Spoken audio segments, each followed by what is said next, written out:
Alright, so what I'm gonna be doing here is I'm gonna try to answer some really common questions that people have for me.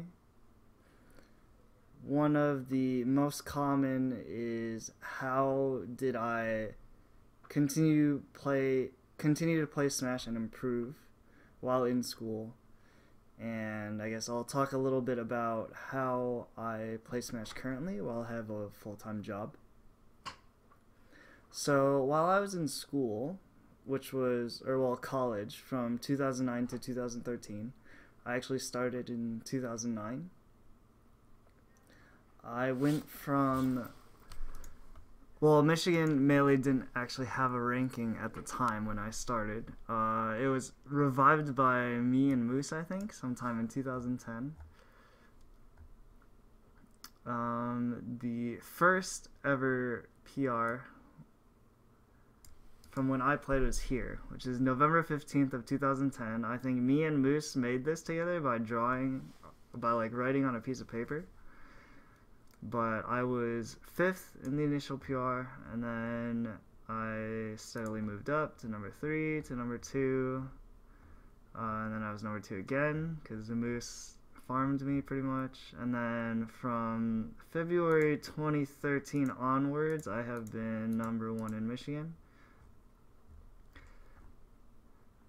And that was the year that the Meom 2013 ranking was released.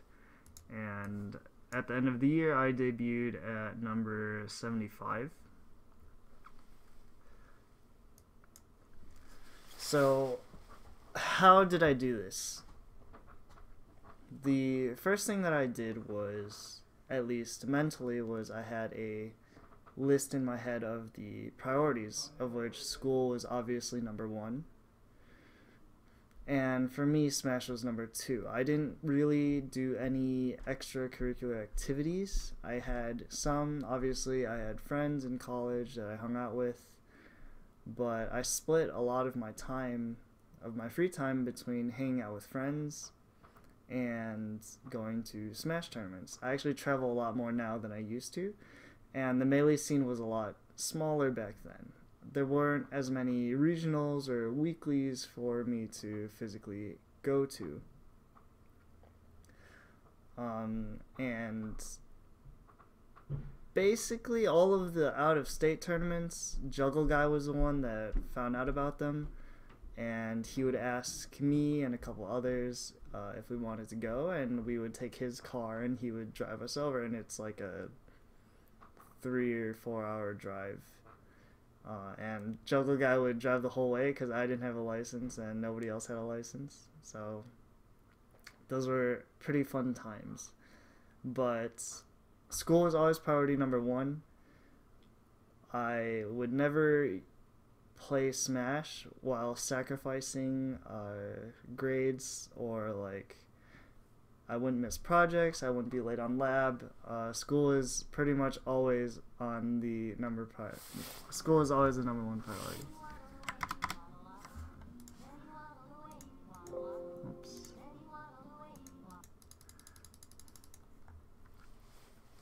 So the second thing that I did was I planned out basically my entire day. There were gaps between classes where I would have an hour or 2 to myself to get lunch or do whatever. And one of the things that I would do in between classes was actually play Smash. I don't know if I helped organize it, but I definitely helped to bring attention to a certain area in our, so I went to the University of Michigan, and there's a room where basically you can play video games. It's called the Video Game Archive on North Campus in the engineering library, the Duderstadt. And I basically went there every time that I had free time between classes. So I remember my first year I had class from 9 to 10, and then I had like a 2-hour break, and then I had another class, and then I had break, and then class. So I would have like 2 to 3 hours of free time, and instead of going home or using the time to study or do homework, I would spend that time playing Smash. And I would basically plan out the Smash time that I had during weekdays. Weekends were a lot more freeform. Some days I would go to Smash Fest. Sometimes I would hang out with people. It would sort of just depend. But on weekdays, you want to be able to play when you can, because that's when most of your time is taken up. Which brings me to point number 3, which is be realistic about the time that you have to spend. When you're in college, you should be able to have some sort of read on how long certain assignments will actually take, whether that's asking people or through prior experience. I was lucky enough that I had a couple friends who always started homework really early, and they would basically say, yeah, this took me like 7 or 8 hours, or like this took me like 2 days or like 2 nights to do. Or they would say, oh, this is like an hour or two. This is really quick. So you just really have to be realistic about it. Like if you're planning to go to a national, and then your plan is to like write an essay on the way home, what are the chances that you're going to finish on time and that it's going to be quality and it's going to be like give you the grade that you expect?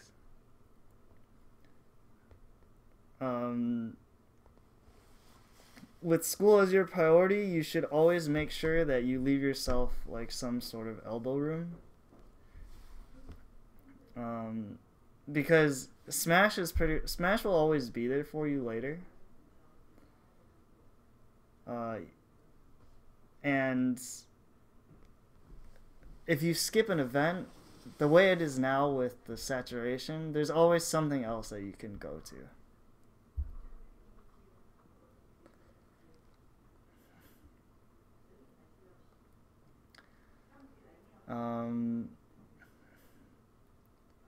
Which brings me to my next point, which is effectively using the time that you have for Smash.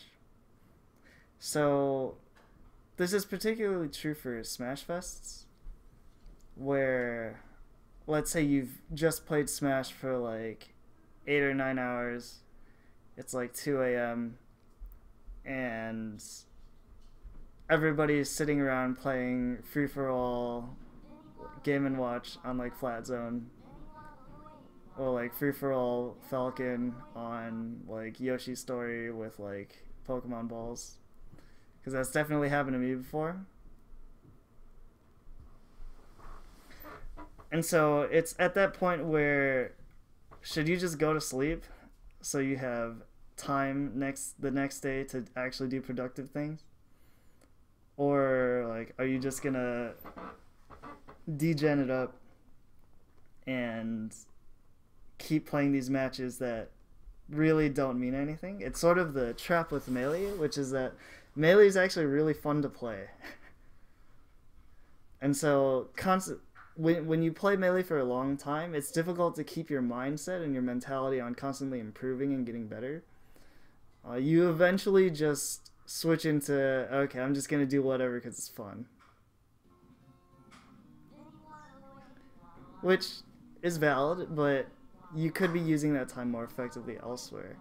You could, when people start saying, oh, let's just play free-for-all, you can say, alright, I'm done, because you're not going to play any more real Melee for the rest of the day. Or you can find somebody else who's tryhard like you, or like me, and ask them to play on a different setup while other people, just do whatever. There's a lot of ways to effectively use your time where you can optimize it for improvement instead of just, pure enjoyment. This is especially true for when you travel. If you're a college student and you get the opportunity to travel somewhere close, somewhere within driving distance, and you get to play other regions' players, you should be using that time as effectively as you can, which means getting as much experience as you can, playing matchups that you're bad at, money matching people, trying to get more competitive sets in. There's a lot of ways to go about it. The absolute worst thing you can do if you travel out of state for a tournament is play the people that are in your car. And I've seen this many, many, many times. There's a really big chunk of mid-level is guilty of this, is they'll drive in a car of like 5 people, or it'll be like 2 cars, and they'll actually sit down at setups and play each other. And I just think that's ridiculous. It's a complete waste of time. You drove like 4 or 5 hours to play your friends that you could play at home. Actually makes no sense. And are you effectively using your time if you do that? And the answer is always no. Because realistically, if you travel out of state and you're a lower or mid-level player, you're not going to win the tournament if there's like a top player there. What you're doing when you're traveling is you're looking for that experience. You're trying to play against new play styles, see if what you do actually works, or does it only work against your friends? Does your tech only work against people because they have no idea how to deal with it? Is your cheese actually effective? There's a lot of ways for you to effectively use your time when you're traveling, and the worst thing that you can do at that time is play people that you can play locally. Okay, which brings me to my last part, which is using the resources that you have effectively for travel. So now, I brought up my own personal experience in the beginning, which is Juggle Guy had a car, and he was willing to drive, and I couldn't drive. I had money, so I paid him some gas money. And that's basically how we traveled. We stayed at friends' houses while we were in Chicago. We stayed with people that we didn't know but who were smashers in Ohio. Same thing for Pittsburgh. We didn't even know what hotels were back in the day. All we did was sleep on floors with sleeping bags. You know, sometimes you sleep with a towel on because you don't have any blankets and you're staying in like some dude's 1-bedroom apartment. You use your backpack as a pillow, you use your jacket as a blanket. You know, tons and tons and tons of these things. But it's all about maximizing the resources that you have available to you. Because I don't think anybody expects college students to be able to afford a full short flight plus hotel plus venue fee. You should hopefully, if you are the person with the car, you can find a lot of people to split costs with. If you don't have a car but you have money that you can spend, hopefully you can find somebody with a car who's willing to travel. Or maybe you take a Greyhound, or maybe you take a train. Flight is not the only option, and flight is very clearly the most expensive option.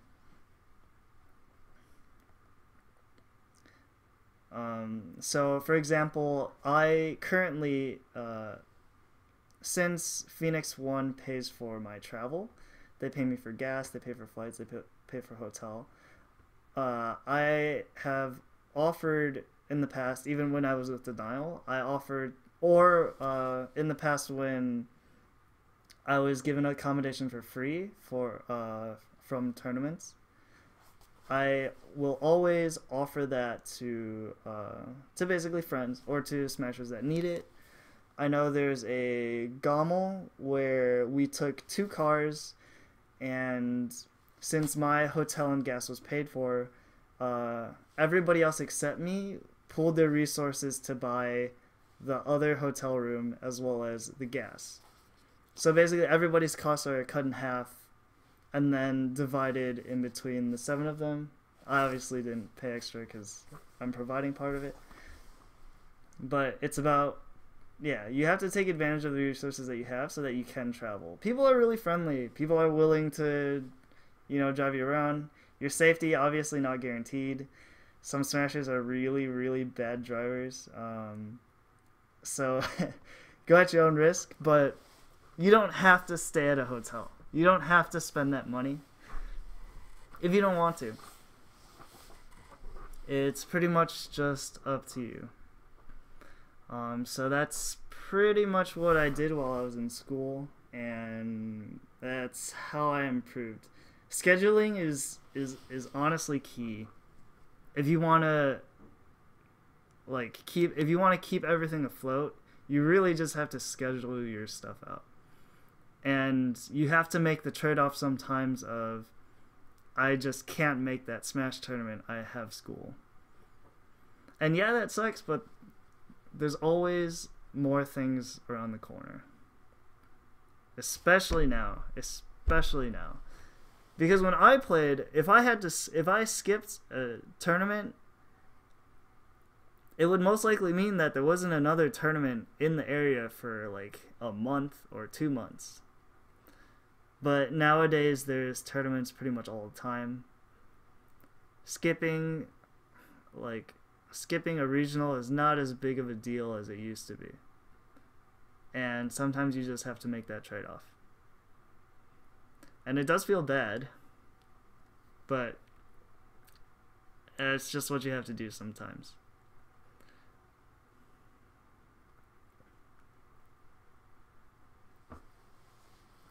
Alright, so that's pretty much all I had to say on the topic, so I'll read through the chat. Let me scroll up.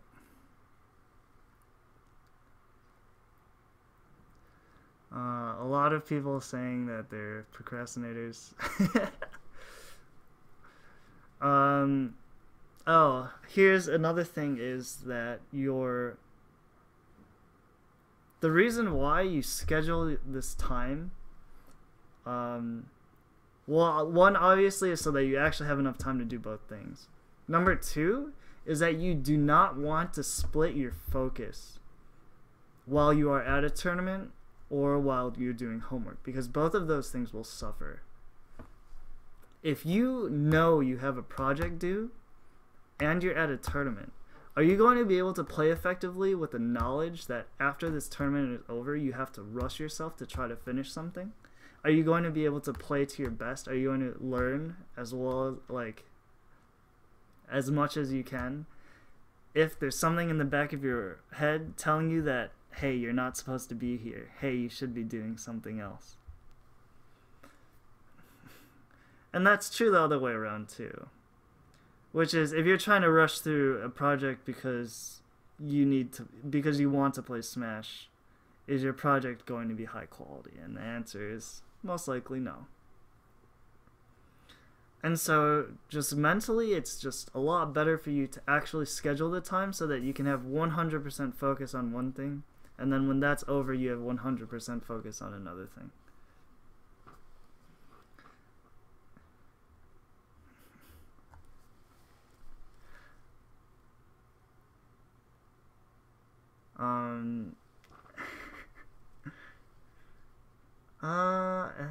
And I think that's it, unless anybody has any other questions. Or if I think of something else.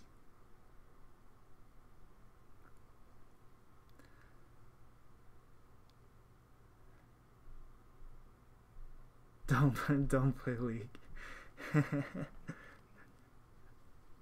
Oh, it's good to meet. Yeah, I actually so while I was in college, I also played a ton of League of Legends. And I got to Diamond. While I played Smash. So I didn't use my time 100% effectively. But if I had, just think on it. Not even Challenger. And will. The Smash Club at your school has talked about accommodating top players. Would I be interested in coming to Canada for a weekend? The answer is most likely not. So, since I'm working, my constraints have changed. I have more free time during the week and weekends generally, but traveling is really difficult because I need to take vacation days. And driving by myself is a huge pain. Not the biggest fan of doing that by myself.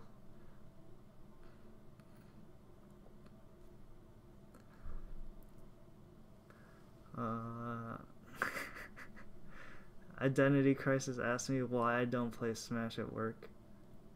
I actually know people that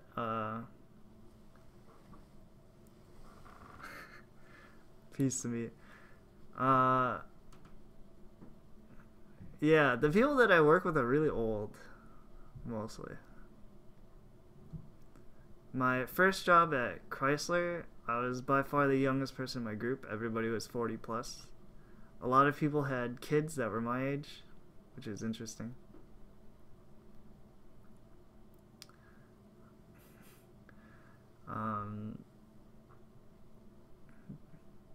But I do know people that play Smash at work. It's mostly tech people, like people that work at Google and Twitch, etc. When they have like a lunch hour, they can spend it playing.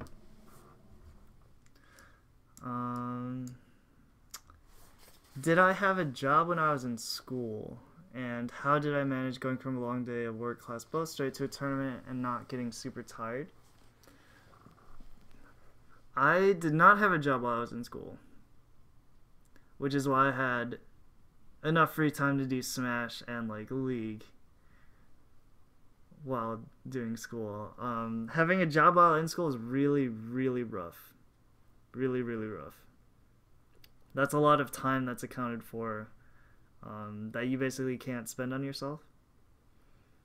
And I'm honestly not sure. I can't think of anybody that. Oh, well, no, that's not true. I just think it's difficult. You have to manage your time even more. And the second part of the question, how did I manage going from a long day of class straight to a tournament and not get super tired? I never did that. Weeklies did not exist when I was at Michigan. There were only weekend tournaments on Saturdays. There weren't even Sunday tournaments. We had Saturday tournaments sometimes. Maybe once or twice a month. I would not recommend playing at tournaments if you know that you're not in the condition to play. Mentally, that's just bad for you. And you get a bad feedback loop of playing bad and being frustrated that you're playing bad and not being able to fix it. The exception is if you don't care about your tournament results and you're there to improve, which is most likely the best, probably like the best scenario. You just have to enter those tournaments with a different mindset of you're not going there to show your skill, you're going there to learn and to get better. That's probably how I would handle it. Jaylee Melee, yeah, I finished school. I have an engineering degree.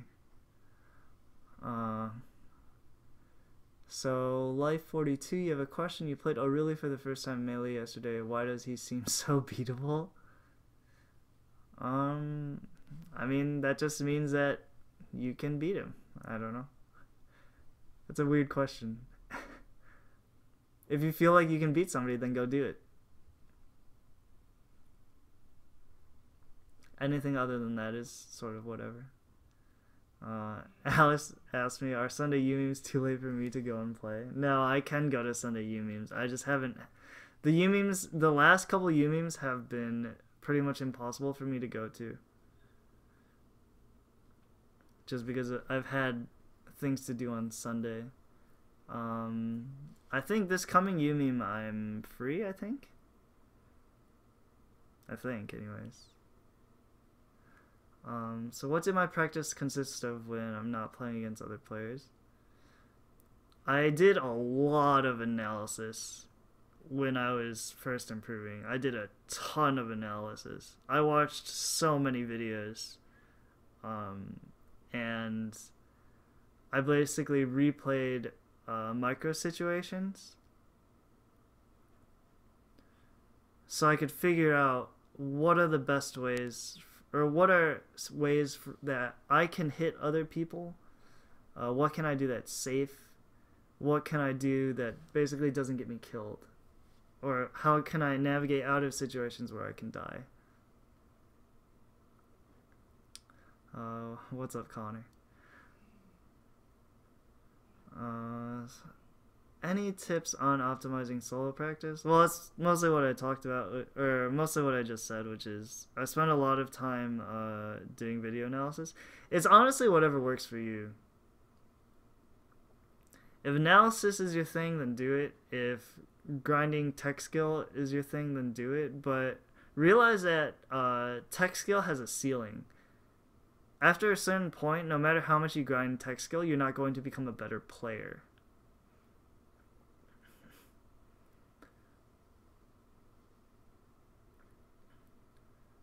What tech skill does is it raises your floor. It does not raise your ceiling.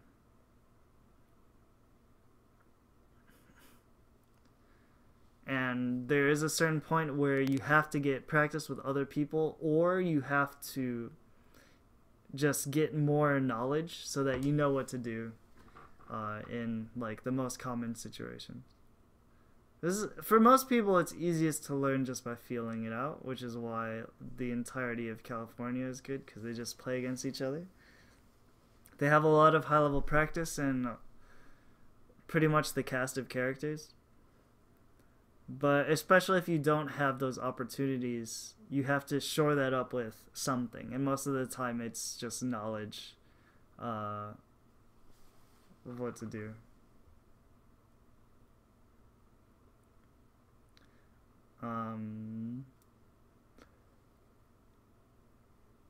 Let's see. Happens to you. Do I think it's possible to manage going to 2 tournaments a week with a school schedule? Would it be better if you went to one and just watched videos instead of the other?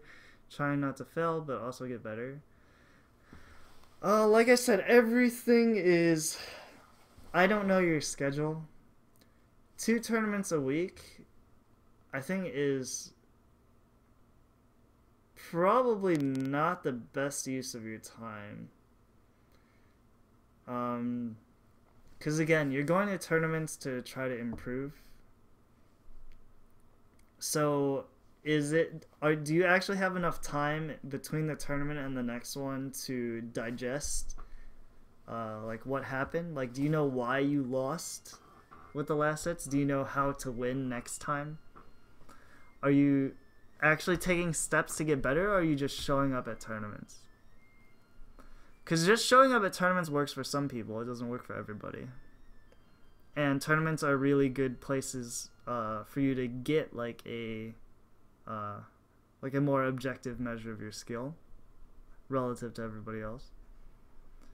But you have to be working towards something. There has to be something different from the last tournament you went to and the nearest one.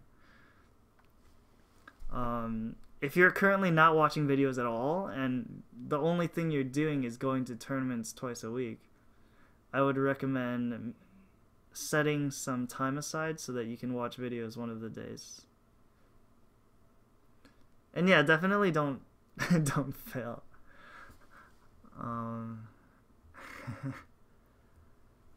So Rishi is saying that what him and Junebug did in school was till the night before an exam, take a study break to play 1 or 2 games, and that turns into a 3-hour session, and all of a sudden you got better. And then you failed the class. Sick.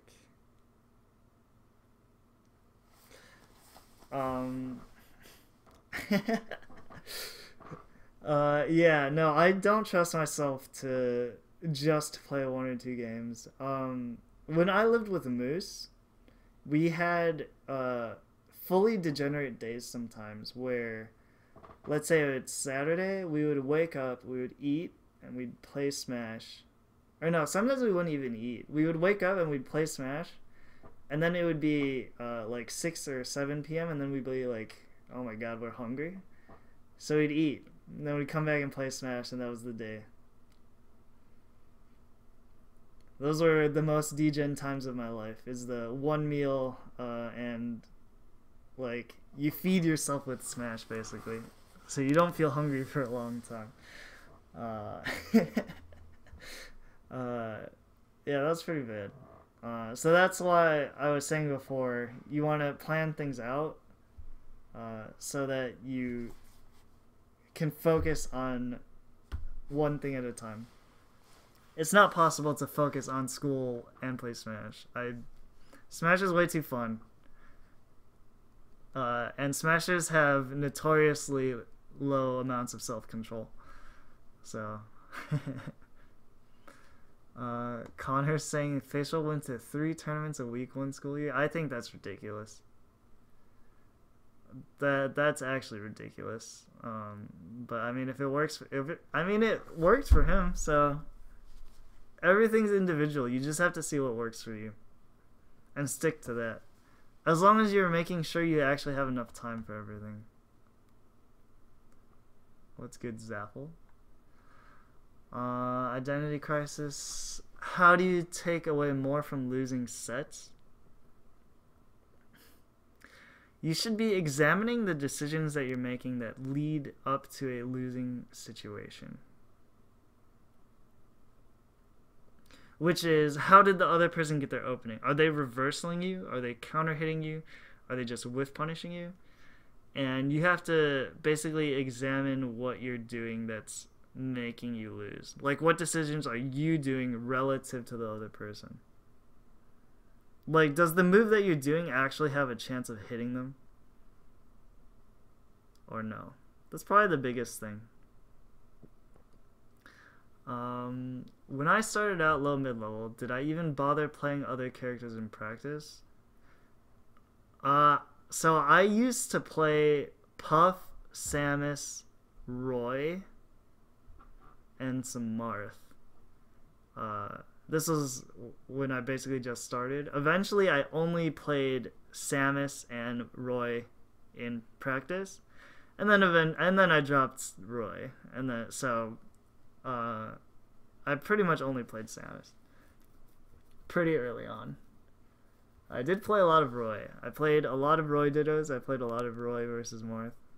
Those were some good days. But my main training partner was Falco, so I would play Samus Falco for hours and hours and hours and hours. And then I would have no idea what to do against every other character pretty much in the game. Which is why I went to tournaments and played friendlies with characters that I didn't play against commonly. So, would it be better to analyze your past matches or analyze pro level matches? Always analyze your own matches. If you're not at the level of the matches that you're analyzing, you're going to learn nothing.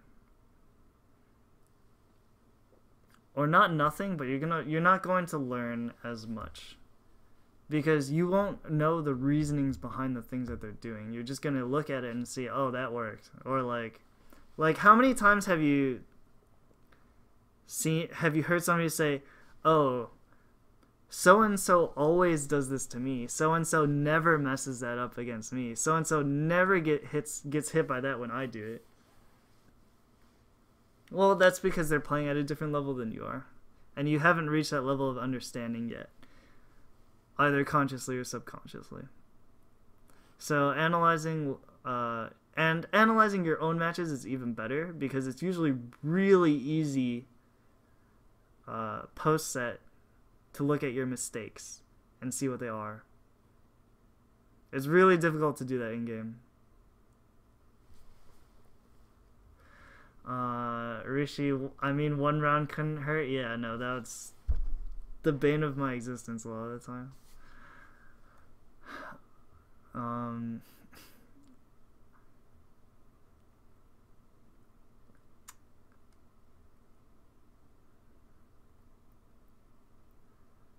Let's see, let's see.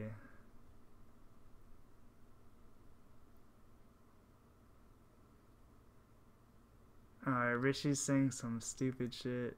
Yeah, I dropped Roy and my life has definitely gone better since then. Pretty much straight up.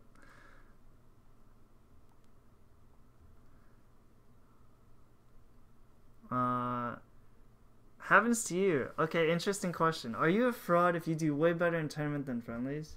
The answer is no. It is very possible that your tournament mentality is better than your friendlies mentality. It's rare. It's very rare. However, that is a real thing.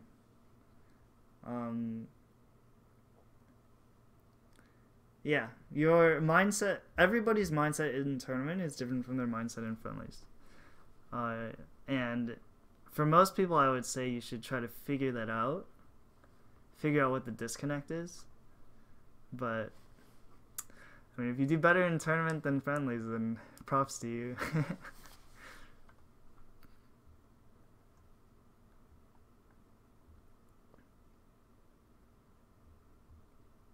Yeah, if you're analyzing your own set and you can call your own habits, that's good. It means you understand why you're losing. You just have to work on fixing it. It's really easy to tell somebody what they're doing, like what they're doing wrong. It's really difficult to fix it. And one of the easiest ways is to basically just show people what they're doing and why it's bad.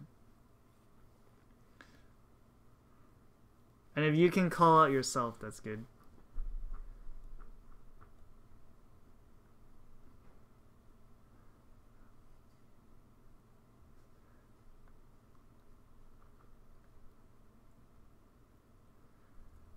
What if you can't predict or rationalize anything that you do when you watch yourself play? You turn your brain off when you play.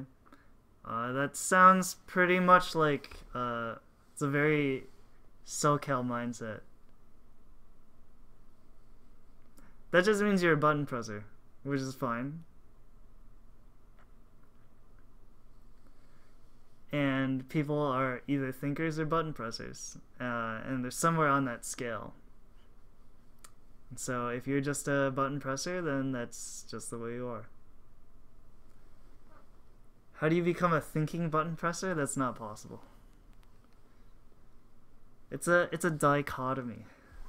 It doesn't allow you to do both.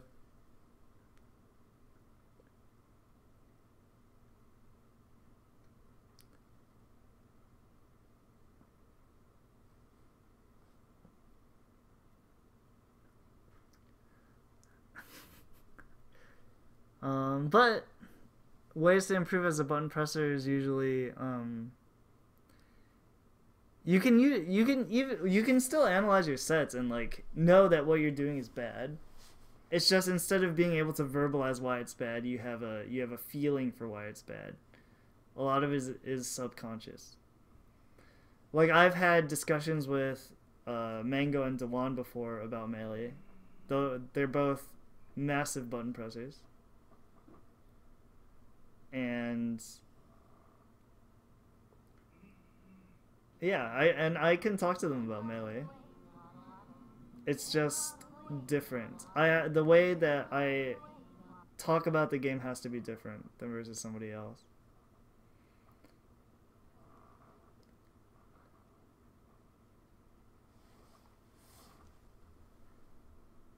Life, you're saying that what you're struggling with right now is you can see what you're doing, you know it's wrong, but then you fail to change the habit, at least in the span of a game or match. Fixing habits is something you have to do outside of sets, especially tournament.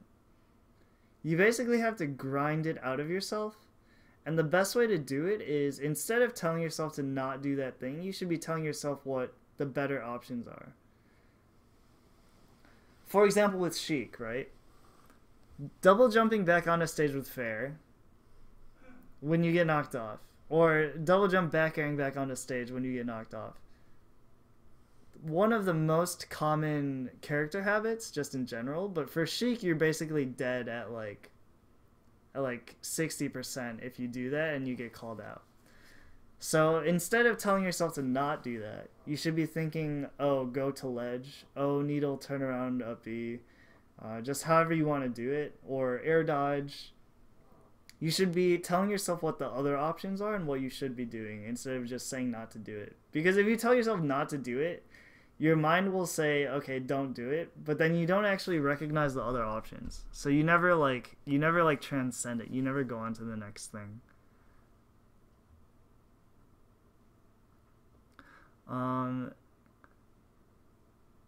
Since I'm a thinker, have I ever struggled with getting rolled over by button pressers at mid-level? Yeah, of course. So if I don't, this mostly happened to me with low tiers or mid tiers, just matchups that I don't have experience with, because I don't really have my default play style is really, really bad. If I don't have a game plan, I'm basically just gonna lose, just because I don't actually know like what's possible and what's not. So yeah, I definitely lost to my fair share of those things.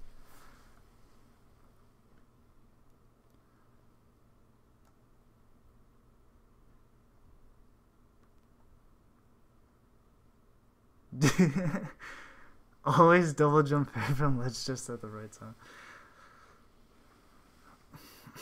Have you ever tried doing double proof from the ledge? That actually sounds sick.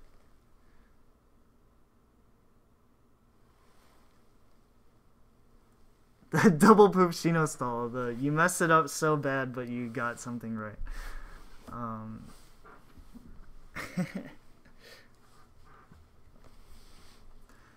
Is it better to trust your instincts or to slow down and think even harder? It's like everything is individual. Pretty much.